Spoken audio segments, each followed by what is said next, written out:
That was kind of fancy, wasn't it? Was. I like it. I've been working on some things over here. Hey, well, looky here. We're back. Welcome to the show. I'm Yanni Root. And I'm just Terrell. You ever been out somewhere and overheard two people having crazy conversations? Yeah, well, we are those people. We've been having these conversations since college.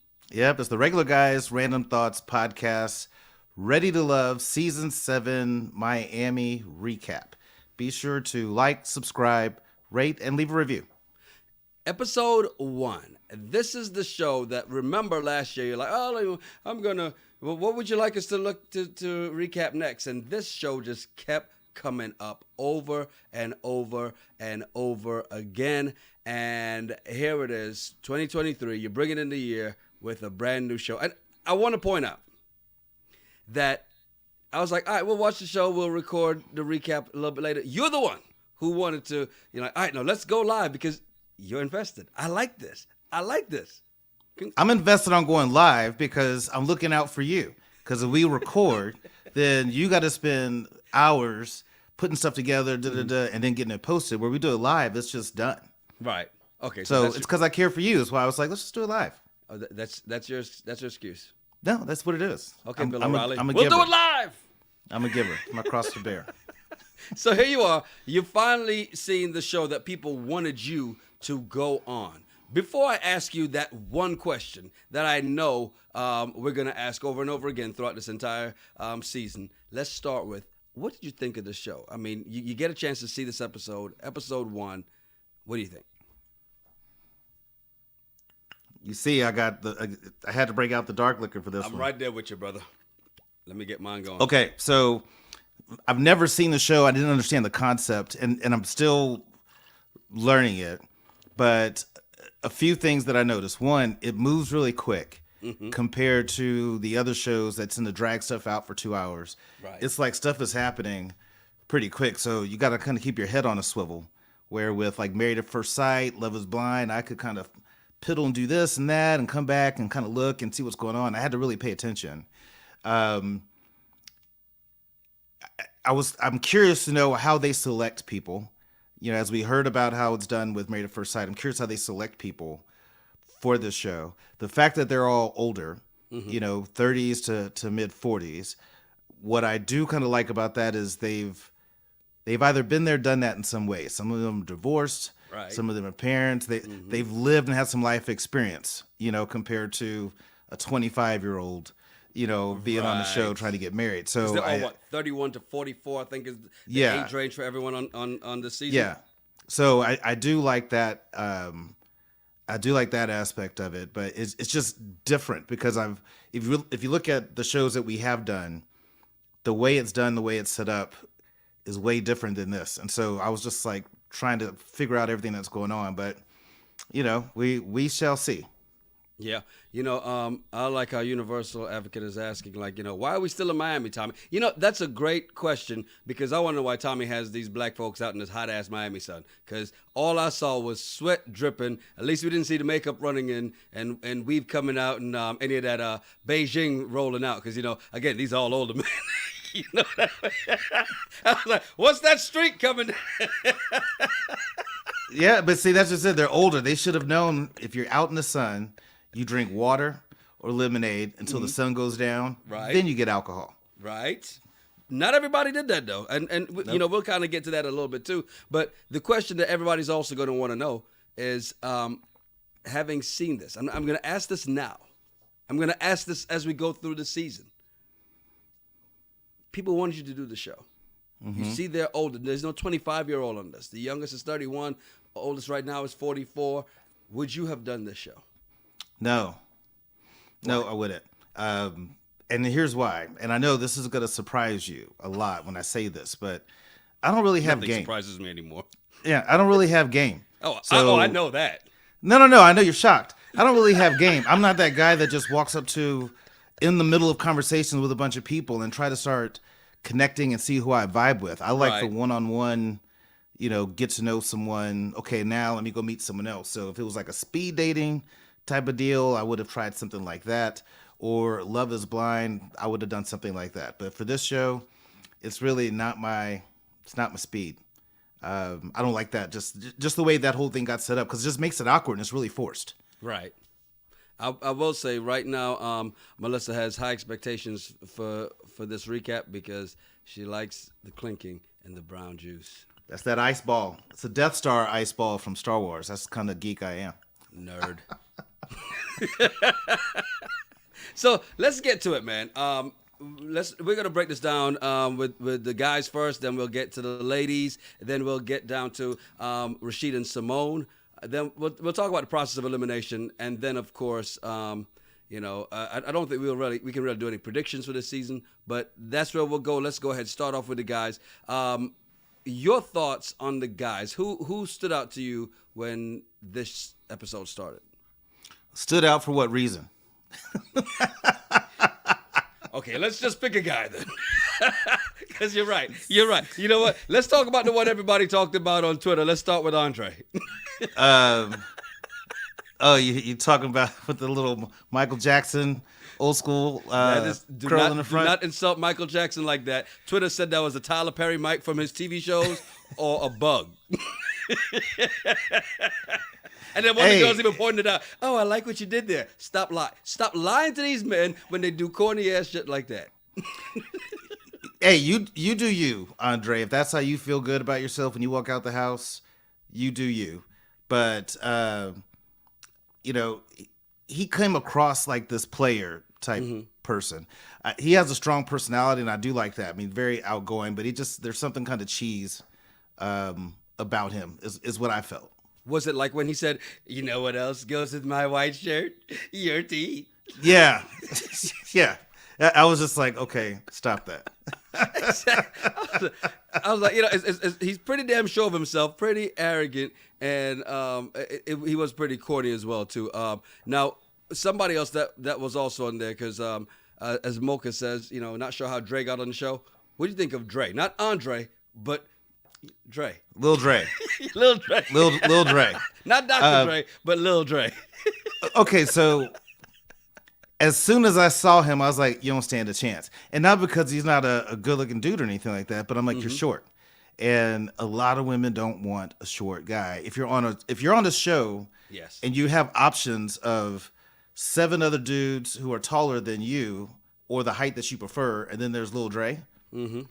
Lil Dre would have to have mad game, and he does. His personality is great. He winds up being that friend probably to a lot of people. But if a woman has a lot of options of taller guys right in front of them, Dre's out. My thing is with Dre, right? Radio producer, DJ, and I'm an artist. When you say that, somebody's gonna say, "Well, go ahead, spit something." Don't. Okay. Do not do that. Do not do that. When people say that, just don't.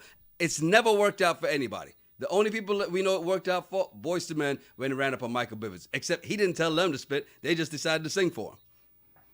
Well, he was shooting a shot. He's on national TV. He's going to spit his little rhyme and maybe see. Maybe there's somebody that's like, ooh, that was fire. Those are bars. No. No. I know the record execs. No. I'm telling you right now. No. But I mean, think of the long term, right? You don't need a big studio. You could have a small bus, not a large tour bus, just a small bus. A short yellow bus. A little short bus you can just pick up and roll it backwards and let it go, and you're like, and he goes on to the next gig. You never have to raise the mic for him. Just sit it down there, and it's always going to be right. I'm just saying, I'm trying to look at the silver lining for him. Yeah, don't do that. But, okay, here's the great thing about Dre, though. Very confident. I will say that. One thing about him was he was very confident. He didn't allow his height to be an issue. He never asked, at least that we saw, anybody about the height difference. Nothing. He's like, yes, I know I'm short. Now let's move on, right? And I like that. Yeah, 6-foot energy. Yes, he definitely did. He has the energy and the personality of somebody who's 6'1", and I think that's his strength. You're just not going to find it on this show. But I think that's his strength, and keep playing to that, because I think he could probably bring a lot of positive things to a relationship with somebody. Who do you think is the more confident person when you see a shorter man with a taller woman? Who's the more confident person in that relationship? I think the shorter man. Think so? I think the shorter man, I think he's more confident because men are looking at him like, damn, what did you do? You must be rich. What do you got? Like, how did you pull this off? Mm-hmm. And you got also, it gives other shorter men hope. Mm-hmm. When they see another short or tall woman, they're like, it can be done. Representation matters. Now, women aren't jealous.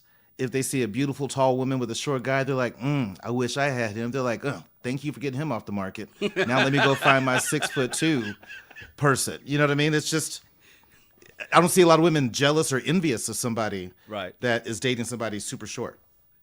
True. Very true. But then, yeah. And you know what? I actually have to just go with you on that one. You're right. Because it's once every so often. I know when it happens, it's just like, goodness. Haley's Comet again? Wow. Now, because of this heat, the lounge owner, Blue, he was a smart man out there. You notice he was not drinking any liquor. Everybody else sweating their ass off. He's the one person not sweating because he was smart enough to say, I get enough free liquor. I don't need to partake in this. I like Blue, and I liked his energy because Blue is like, I do this all the time. Yes. This is a Tuesday night for me, so, hey, how are you doing? And just start talking to people. Like, he's not intimidated. He's just himself.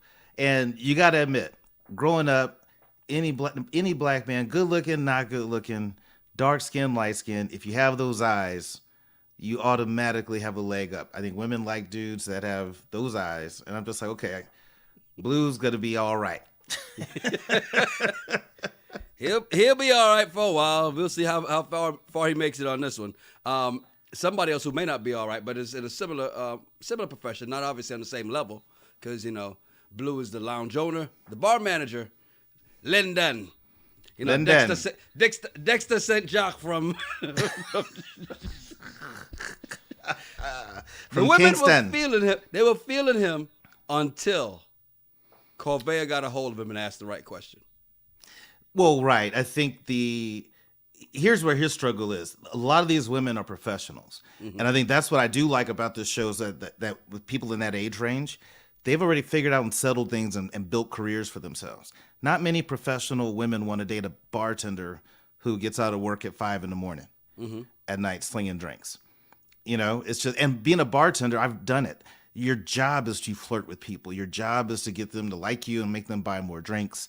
They're going to slip you the number. And some people, you got to be really confident to date somebody like that because you're going to have competition.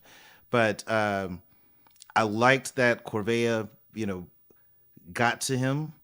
And when they were talking about having roommates, I agree with Corvea on that.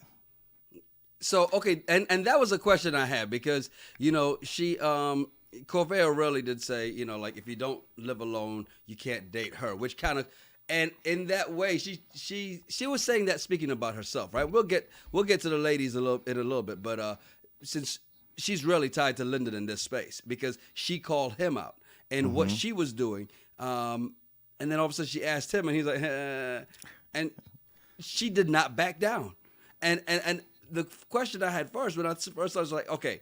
Is she being superficial or is she being realistic?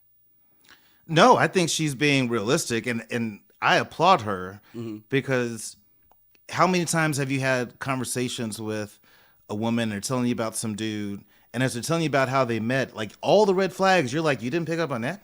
You didn't pick up on that? And then 2 years later, they're dealing with all this drama. So I think Corvea knows what she wants. She knows what she doesn't want, and it's not going to settle, and I highly respect that. But here's what the thing about Lyndon, and I'll give this advice to any woman. If you meet a man in their 30s and they have a roommate, don't date them. And guys, if you're in your 30s and you got a roommate, get your financial life in order and then get into a relationship. Because it's one thing to say, I have a roommate because we live in New York and these how expensive everything is. His excuse was, well, you got to understand my landlord was going to sell my place. I had a month left in there. And then it's hard to look for a place when you work. I'm like, those are bullshit. Yeah, that was definitely just say my money's not right. My money's not where it needs to be for me to have my own place, but I'm working towards it. At least say that. At least lie and say you're saving up to buy. Yeah, I just haven't found a place I want to buy yet. I have my down payment. I'm just looking for the right spot, but I just don't think guys should be out there dating in their 30s and you have a roommate. Yeah. Okay, so I give you that in that space. I mean, because there are times when you should and times when you shouldn't, right? But then again, I'm an independent soul, right? I know people who are our age still living with parents, and they can say, no, no, no, they're living with me instead. Okay, look, I remember at one point somebody was like, well, told my mom, well, he can move back home, and we both were like, no. Well, parents aren't roommates, though. I think if you're living with your parents, it's not like my parents are living here because I can't afford $1,500 a month, so they put in, $750 and I cover $750 and we're roommates. That's even worse. But if it's parents, you're taking care of them, whatever. I get that, but Lyndon's just making some excuses about not having this money right. There's too much I like to do in this independent space to have a roommate, right? I always said my next roommate would be my wife. That's who it is. Because I like all my doors open. Yeah, God, I mean, I haven't had roommates since it's been a minute. 1999 when I moved out of San Antonio. Yeah. No, I live with my cousin. We lived together in Austin. And for a couple years. So thought you did. There was that. But you know why we did? Because I couldn't afford my own place. Did I date? Yes. Did I date for love? No. All right, Lyndon. Universal advocate say Lyndon, whatever his name is, was feeling some type of way about not being independent. I don't think he was feeling a type of way about not being independent. I think he was feeling a type of way because Corvea, her delivery was raw. Like she did not ease up. Even when he said something, some people would be like, oh, well, I'm sure you have a good reason. She was like, no. Well, then you're not ready. You need to man up. You need to this, and you need to get the hell out of my face. That's pretty much what she was saying. I would agree. Do you think that's that Kingston in him? Like, who's this woman thinks she's going to talk to me like that? Is it something like that? You know the culture better than I do. No, because if that was the case, it would have been a lot feistier. That conversation would have gone very differently. He'd have clapped back, huh? Let me tell you something about West Indians, okay? We don't back down for you know. What about Blake? Because women had a lot to say about the oldest guy on the show, the corporate security officer, Blake. Pretty Ricky? Yeah, he's not into the app dating, and I feel him on that because I was never into the app dating. I think I made a Bumble profile one time for about 30 minutes. I was like, you know what? I can't do this crap. Well, but he had a valid point or a counter to the apps. He said that I meet people organically, but I go out to places where there are people. So if all you do is just go to work, come home, you're not really meeting people. And if you go to the gym, it's hard to really talk to people in the gym, depending on how you do. But you got to be out there somewhere. So good for him. I thought what I liked about Blake, he's similar to Corvea. He knows what he's wanting. He knows what he wants. He's asking all the right questions to feel these people out, to see if there's a match. And because of his conversation with one of them, I was like, yeah, she is kind of boring. Like, I get it. Yeah, that was Natasha. She really was. Because that's the one that he said he felt like, well, it feels just like I was talking to a stranger. Newsflash, you are. Yeah, you are. But did you notice? You could tell how uninterested he was, right? Because what did he do? He told her, I've got 3 kids. I've checked that box. I don't want any more. I'm done. He gets around the other women like, well, I'm 87% sure. Because with you, I might slip one past the goalie on you, but the rest of y'all, no. I'm like, how do you come up with such an arbitrary number, an arbitrary percentage as 87%? Where does that come from? Not I'm 90%, 80%, something nice, well-rounded. He's like, no, we're going with 87. But I would question a woman that wants to get with a man that has 3 kids by 3 different mamas, and you want to have a baby by him too. Right now, that guy's going, hey, shut up. Hey, I didn't make you not pull out. That's your fault. It's your fault you put yourself in that situation. But I'm just saying, I mean, if you're a successful woman, you got a lot of things going on for yourself, why would you date a guy that has 3 kids by 3 different women? And he even said, those are 3 different points in my life. So it's like, okay, you keep evolving every 10 years or something? Because his kids are all but, 9-10 years apart? Well, you evolved. The level of woman he was having the baby by went up. But he did kind of shoot himself in the foot when he talked about the fact that or down. I mean, it could have been either way. But he shot himself in the foot when he's like, well, kids from a broken home, and any kid that doesn't have both parents is a broken kid. And I'm like, are you with all three of those kids? I'm on the fence on that one because I get where he's trying to go. Statistically, yes. Do kids that grow up with both parents in the household, are there some advantages to that? Yes. Are there some successful people who grew up as only with a single mom, only with the dad, only with grandma because I never knew my parents? Are there people who have done that? Yeah, and done well with themselves? Yes. But there is some truth to if you have both parents in the home, but then also if you have multiple kids by multiple women, I don't care how you are, like that household's gonna be jacked. Yes. Exactly. And that's the problem. I think the messenger was the problem there. Not necessarily the message, the messenger. Because you come off as a hypocrite when you're the guy that's sitting there with 3 kids, 3 baby mamas, and you're talking about to another Kids from woman. broken homes. Exactly. And talking to a woman who's like, well, no, I'm going to have, because he's like, what's your cutoff age? And she's like, I don't have a cutoff age. I am going to have a child. If I want to have a child, I'm going to have a child. And that's that.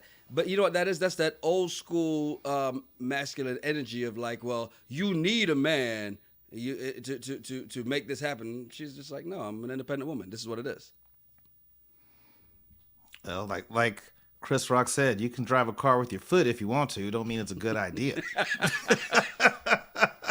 Did you find him as condescending as Corvea did, though? I did.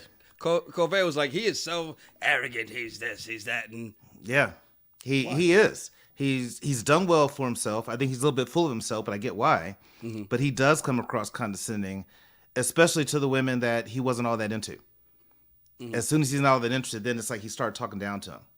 You know, okay, and that's why the woman was like, well, you know, that's why I never dated a man that's prettier than you pretty mother. My eyes water, man. Sorry. What, the show got you crying already? Yeah, I'm just talking about Blake. I'm just all in my feels. I think it's because you know what's coming up next, because we're going to go over to the ladies, and what a transition. Let's go to Jeffrey. You know, she's got a very unique name. If you just heard Jeffrey, you'd say, wait a minute, who's he? And I'm sure she's got that a lot, because when you have a name that's unisex or just spelled differently, sometimes people just get it mixed. Jeffrey, the executive assistant, I think her voice really soft, really reserved. I don't know. There's something about her that's just, I don't know what it is yet. I don't know what it is. I don't know either. I mean, I like her vibe. I think she's beautiful. I need to hear more about the 3 kids. Because is it 3 kids from the same dad and y'all got divorced or just never got married, but it's all the same dad? Or you like Blake and you have 3 kids by 3 different dudes that I'm going to have to deal with at some point. So I don't know. I got to see more about her, but she's a little bit more engaging. I thought she had some good interactions with some of the guys. So we'll see about Jeffrey. Let me ask you this. If she has 3 kids by 3 different guys, do you think we'll find... Obviously, we haven't found that out yet. We found out how quickly from Blake, and he was very transparent. No, 3 different women. Do we find it out that early from Jeffrey, or the guy's going to be like, maybe I shouldn't ask this question because it's off limits? And is it fair that it's off limits? I don't think it's off limits because for a lot of women, they ask the guy, do you have kids? Yep. How many? Same parent, same mom? Mm-hmm. Oh, different. How many baby moms? Like, women don't ask that. And I think it's fair that guys can ask the same thing. I think it will come out. I think they'll have some good dialogue and eventually it'll come out. But I see nothing wrong with asking a woman when she says I have 3 kids. I've done it. Oh, so all the same dad? Well, no, because you see, and I'm like, There goes the judgment. That's when I go. That's when I turn to Blake. I'm like, How about this attorney? Because there were a couple of attorneys on here. Natasha, who was previously engaged, we'll get to her. But how about Sue Ann, who I know had absolutely no problems whenever she filled out a job application, because everybody probably thought she was a good old country girl. I thought Sue Ann was nice. There wasn't a whole lot of dialogue that I got from her, or like noteworthy nuggets just yet. So I want to see how she interacts more throughout the show. But I liked her vibe. I liked her energy. Beautiful smile. So It's interesting. The two attorneys really didn't have a whole lot to say. That's very rare that you have an attorney that doesn't have a lot to say. So, yeah. now the interior designer, Morgan. Now, when we first met her, she was talking to Lyndon, and she seemed to like him, but she was intimidated because of his job and him, being the bar manager and being in the club till like 5 a.m. And so she was intimidated because he's around a lot of beautiful women. Which, is that a real reason to be intimidated? Because obviously they haven't snatched him up yet.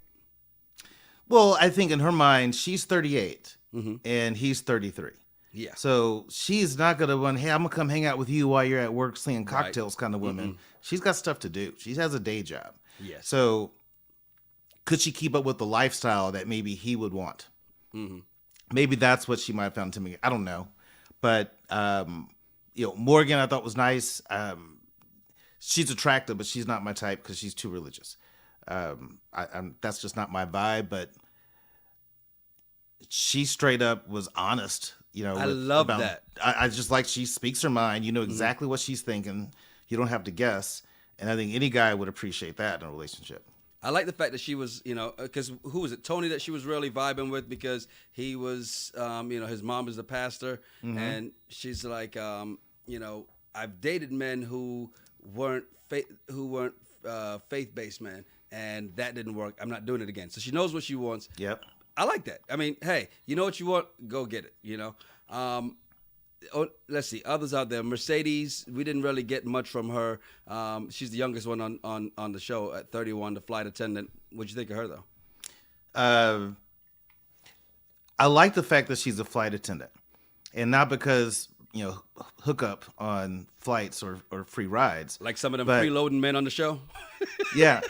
But I like anybody that has a lot of life experiences where they get a chance to travel, see the world. Yes. You interact with a lot of different people, and you realize that the world is bigger than just what you grew up with and where you're from. And so I like people that have that experience because I feel like they just look at the world a little bit different than those that are like, I'm from Ohio, I'm never leaving Ohio, I'm a die in Ohio. O-H. Those folks, I don't enjoy talking to them. So I liked Morgan.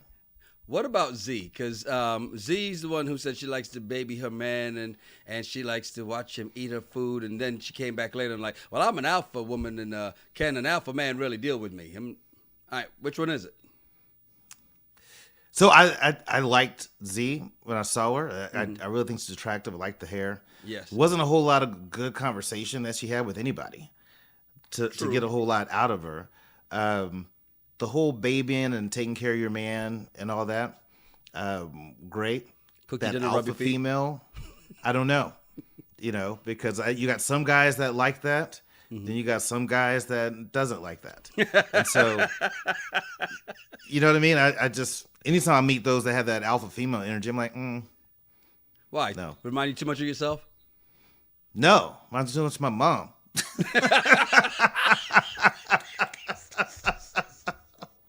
I got bossed around for 18 years. I don't want to get it again as an adult. How's she gonna feel when she watches this episode? Did you I talk about cuss. me on your? I didn't cuss, so I told my mom I'm gonna try to cuss less. So I didn't cuss. Yeah, and thanks, Mama Terrell, for that wonderful compliment on the first episode of the year. It's a lot more to go though. Now, Corvea, I know we kind of talked about her a little bit before, but anything else that stood out from you in this digital strategist? She's, well, you know what? Come to find out, she's 31 too, so she's a youngest along with Mercedes. I think that she's nice. The thing that stood out to me when I saw her and just watching her interactions, I'm sorry. We don't do that. I tried. We don't do that. Tried. We don't I'm do that. sorry. You're better than that. Apparently not. Yeah. What I didn't like, she comes across high maintenance, and when I think high maintenance, it's like everything. It's great that you want to look. Yeah, and that's true. Find a dude who likes that kind of stuff. It just turns me off when I see people like that. So hopefully she matches up with somebody who has that same mentality, or else how does that relationship work? okay. So here's the thing about that, and I was probably the exact same way with you before in that space, right? Like, hey, why, right? But if she can afford it herself, then what is the problem? If she's not coming to you and saying, "Well, I need this bag," but no, she's got those because she bought them herself. What's wrong with that? It's look, you work hard, spoil yourself. It's one of the things that I think we should have done a lot more coming up. Reward yourself with a lot more coming up. Why? Because you work hard. You bust your ass for everybody else. You go into work, you spend those hours. Reward yourself. And I give women that. Women do that way more than guys do. Like, women take the trips more than guys do. They take the girls' trips. And that's why we end up doing our guys' trip, because of advice from somebody else who was doing that and living their life. And like, yo, we need to do that too. So there's nothing wrong with buying that stuff for yourself if you can afford it. But then it gets to the point that you're in a relationship and you're living together. Now, the house, all the other little things, everything is a big expense. And that's nice, but it's not the smartest thing to do. And we're about to walk into a crazy 2023 work-wise. Like, don't blow your money on bullshit all the time. Yeah, take care of yourself, treat yourself well, but, if she probably has, hundreds of pairs of shoes and all these different, it's just a lot. What I just find that to be have 125 pairs of shoes at least. It's whatever. If it's whatever, you do you. You have these expensive bags and all that kind of stuff. If you have all that and you're renting an apartment, get your life right. You're doing it wrong. Okay, yeah. Now that I agree with you. I will say this though. Funny story. During the pandemic, we were cleaning out the basement and everything, and we hired these guys to come and just get a lot of that stuff out, right? The guy goes, "How'd you get your wife to get rid of all these shoes?" I said, "You make it her choice." Really easy. You don't tell her to get rid of nothing. Speaking of getting rid of stuff, process of elimination on this show. Process?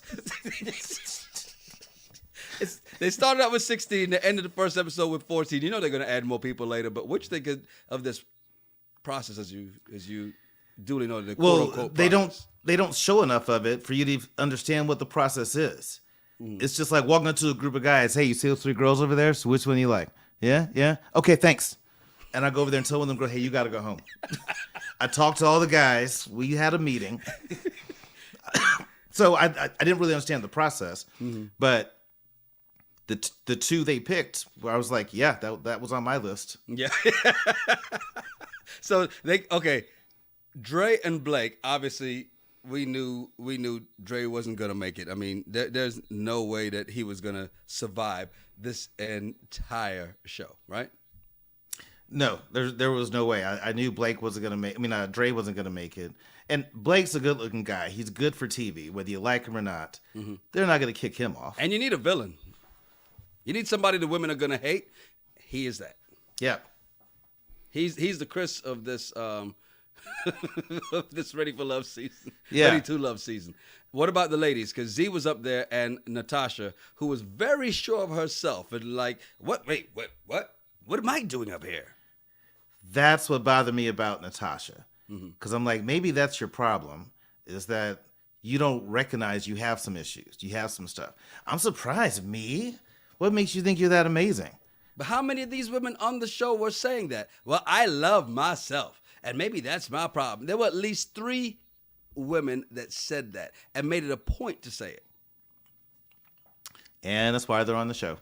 Well, because I mean, it's great to have confidence. We're definitely not saying women shouldn't have confidence in themselves, but check yourself a little bit.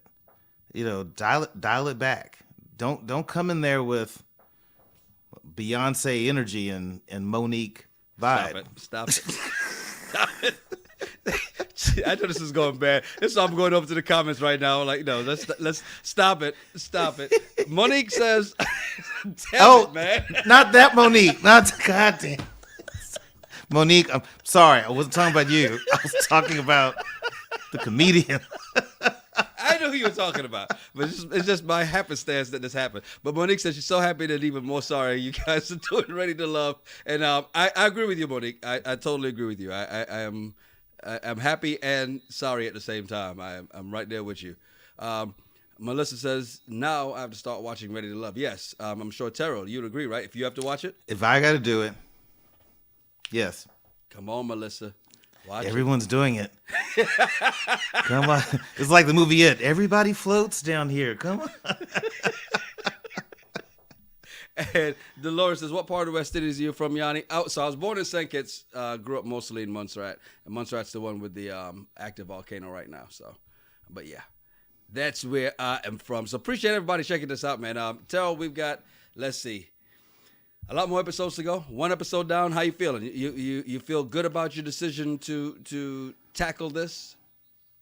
Only reason why I feel good about the decision, because the show is only an hour long. Yes. And it goes like this. Yes. Compared to the 2 hours of the other shows. Yes. So I'm like, you know what? I can do this show and record live and still have a Friday night.